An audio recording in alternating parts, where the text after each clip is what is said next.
This is a moment to say congratulations to the Anambra. You have spoken.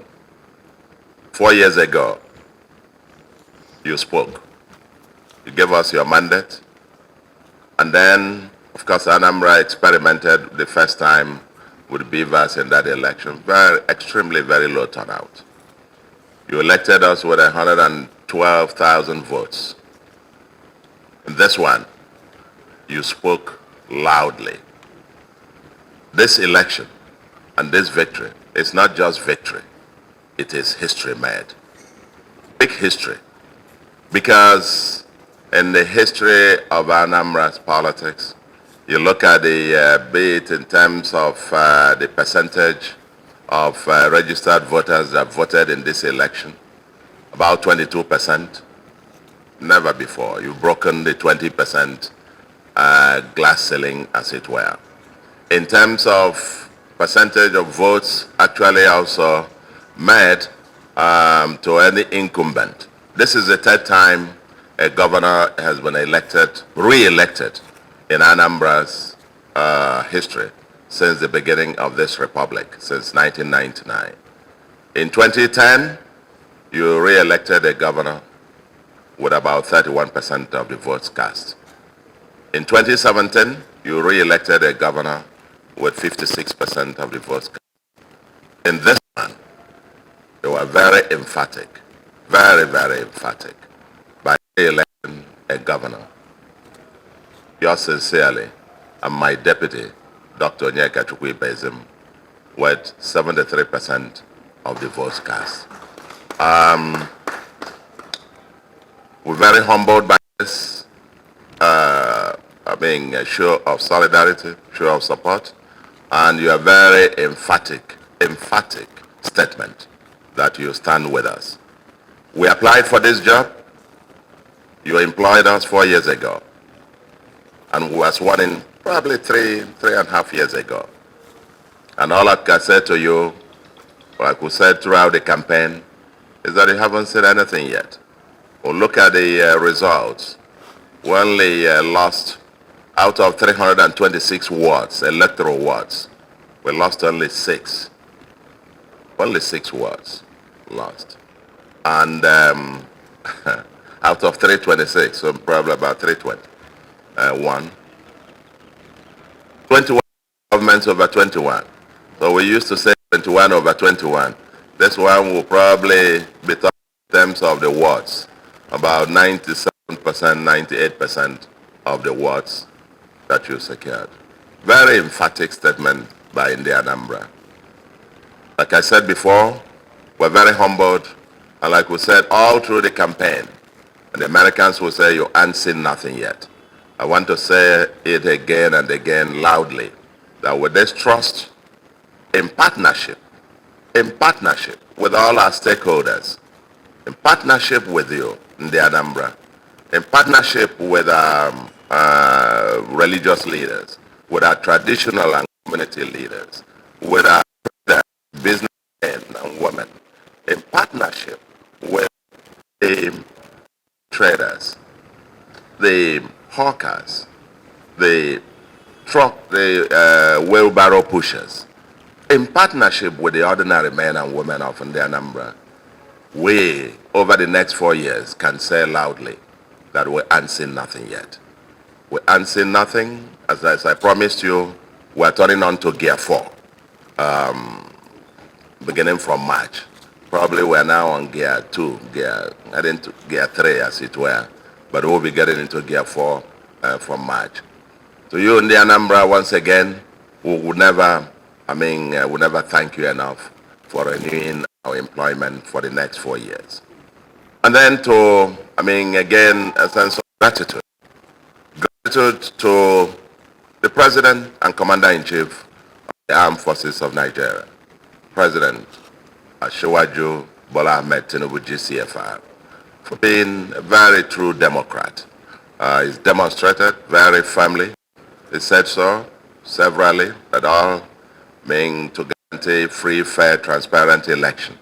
And so we commend you and thank you, Mr. President, for being a very true Democrat and realize that we are in a true multi-party democracy.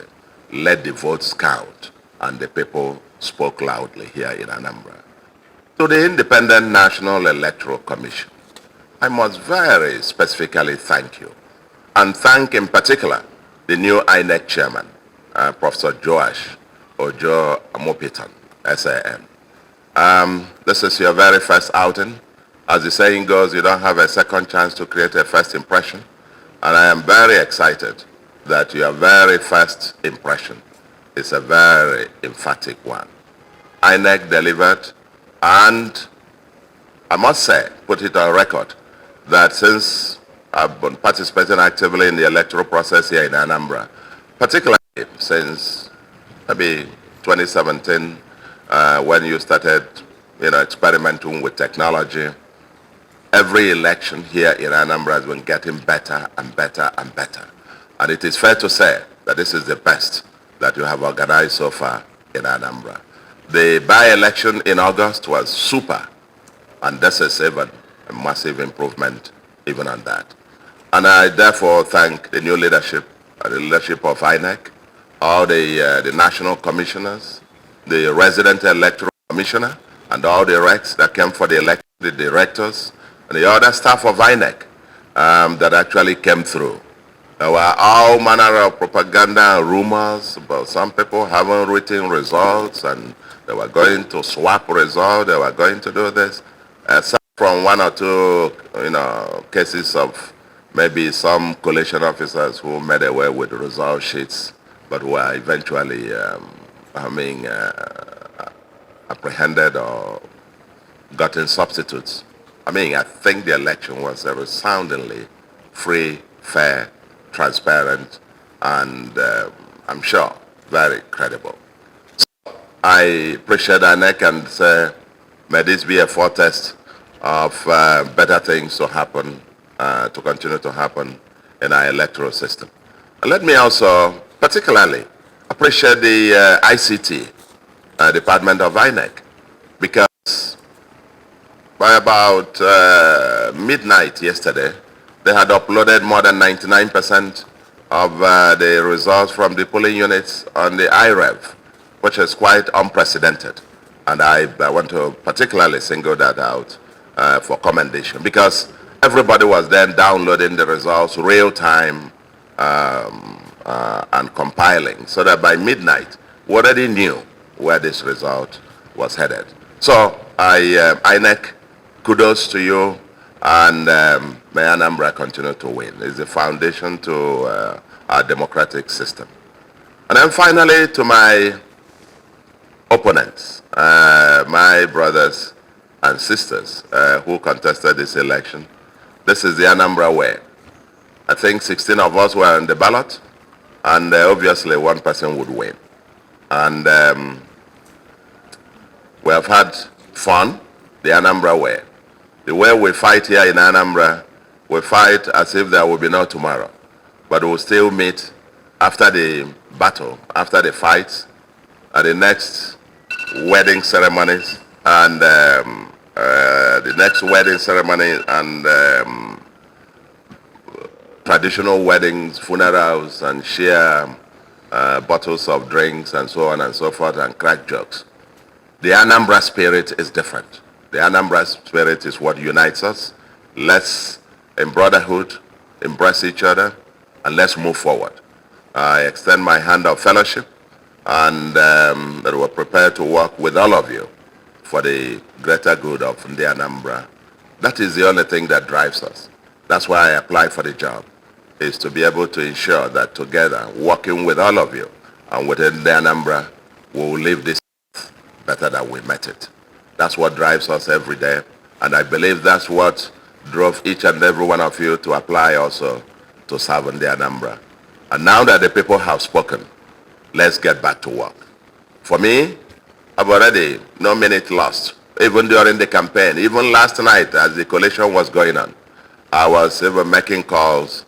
I spoke to the Commissioner for Budget last night, talking about the budget outlines that I want to start discussing from this night and so on, even tomorrow. I'm back to office, work tomorrow, as usual. It's a 24/7 assignment. and we can't wait. The Anambra cannot wait because the job to be done is still a lot. It's an assignment with a deadline. And may Anambra continue to win. May Nigeria continue to win.